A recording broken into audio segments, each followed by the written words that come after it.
Началото бе Берлинският конгрес. През лятото на 1878 година, по волята на великите сили, Южна България е откъсната от княжеството и е обособена като автономна провинция на Османската империя. Статутът, наименованието, границите и уредбата, определени от Берлинския договор, я превръщат в ново политико-административно образование на Балканите с изкуственото наименование Източна Румелия.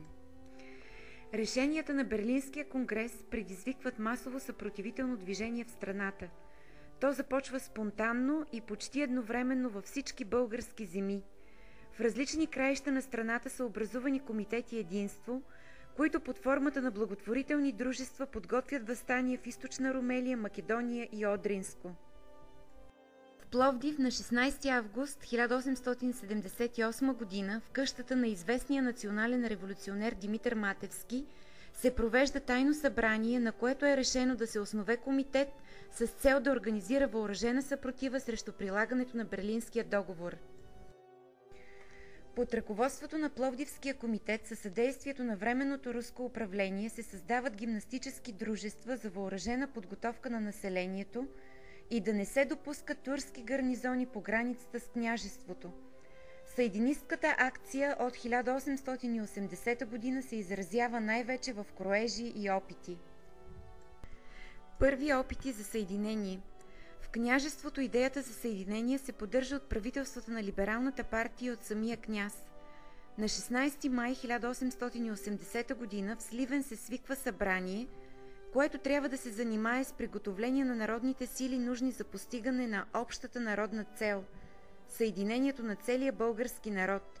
На 17 април 1880 г. в София се провежда събрание на дейци на комитетите. Разисква се въпросът за съгласувано действие по народната политика. В съединистката акция през периода 1881-1884 г. се кълнат една след друга образуваните партии, но само докато заемат господстващо положение в управлението. Единствено верни привърженици на идеята за съединението остават дейците от предосвобожденските ни национално-освободителни борби, априлското въстание и героите опълченци. Пътят към обединението. На 10 февруари 1885 г. в Пловдив група участници в национално-освободителното движение и руско-турската война основават таен революционен комитет, който да оглави народното движение за освобождение на Македония и за обединение на Северна и Южна България. Негов председател е Захари Стоянов. Комитетът оповестява своята цел с две нелегални възвания към българския народ. Във възвание към българите в Източна Румелия се поканват всички българи да приготвят оръжието си за извоюване на обединението. През април 1885 г. комитетът окончателно се оформя като Български таен централен революционен комитет. Изработени са устав и програма. Целта на организацията е революция морална и с оръжие, като се предвижда и съединението на Източна Румелия с княжество България. Идеолог на комитета е Захари Стоянов. На 5 май 1885 г. в Пловдив е разпространено възванието на Илия Куртев.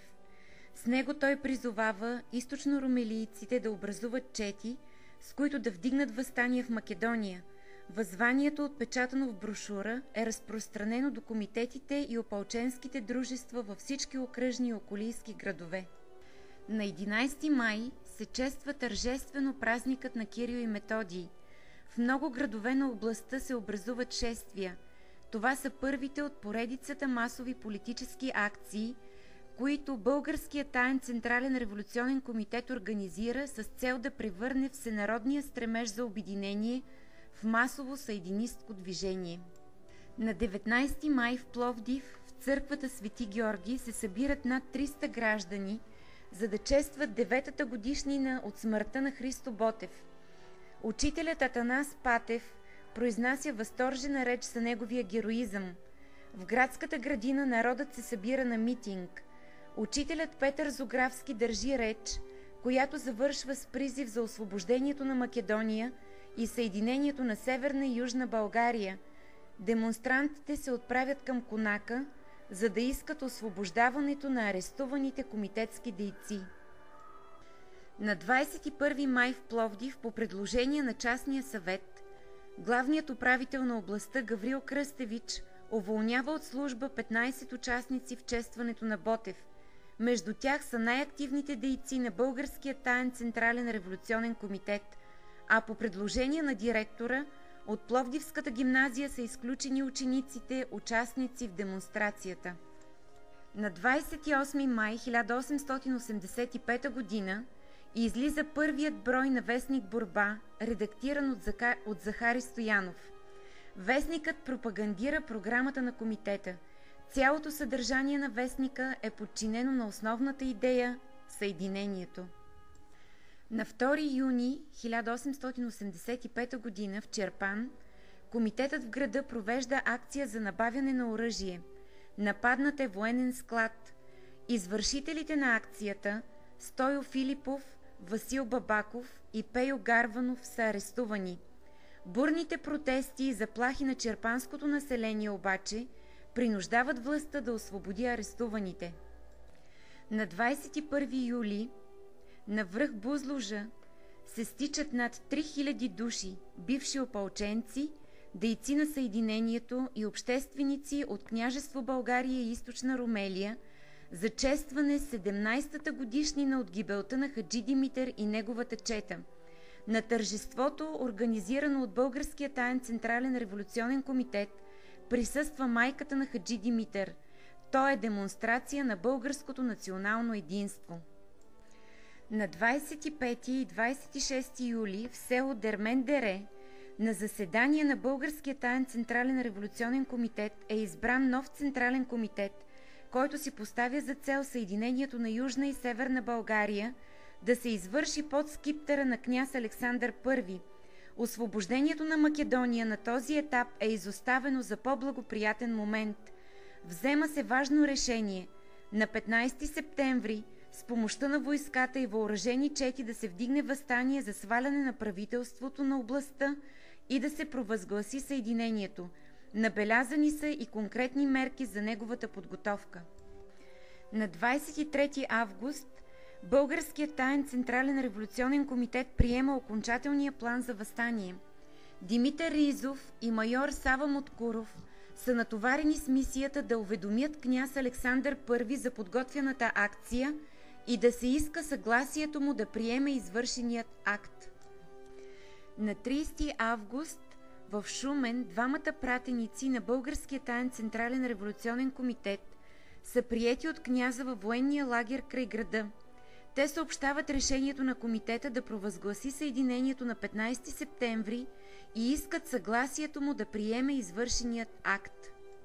На 2 септември в Панагюрище започва демонстрация, която поставя началото на въстанието за съединение. 3 младежи съединисти излизат на централната улица с развято знаме и с възгласи обявяват: „Долу Румелия, да живее съединението!“ Проехтяват първите изстрели. Младежите са арестувани, но това предизвиква народното негодование. На събралият се народ обсажда околийското управление и освобождава арестуваните. На 3 септември в Пловдив на заседание на Българския таен централен революционен комитет се взема решение акцията в града да се извърши на 5 срещу 6 септември. Според приетия план за действие, въстаннически чети от Голямо Конаре, Чирпан и Станимака, заедно с войскови части под командването на майор Данаил Николаев, трябва да завземат властта в Пловдив. Вълю Стефов, който замества Захари Стоянов, с бързи писма нарежда на местните комитети да вдигнат народа на 5 септември. На 4 септември в село Голямо Конаре, начело с подофицера от милицията Продан Тишков, Чардафон, жителите на селото с възгласи да живее съединението започват въстанието. Сформирани са 2 отряда, които потеглят към Пловдив. На 4 септември 1885 г. голямоконарци се заклеват. На 5 септември Захари Стоянов написва възвание: „Братя, часът на нашето съединение удари.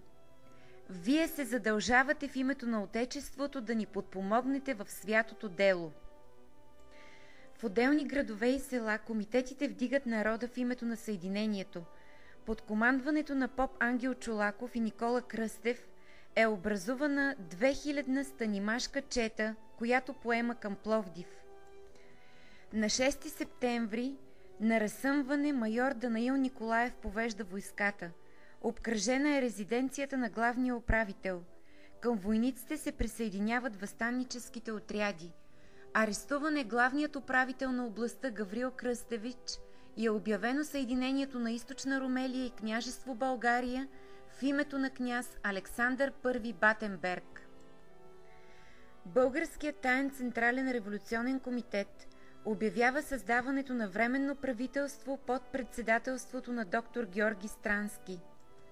Същия ден княз Александър I издава манифест за обявяване на съединението. Вестта за съединението стига до цяла България. Тя предизвиква бурен възторг и въодушевление. В много градове на княжеството се провеждат масови тържества в подкрепа на извършеното дело.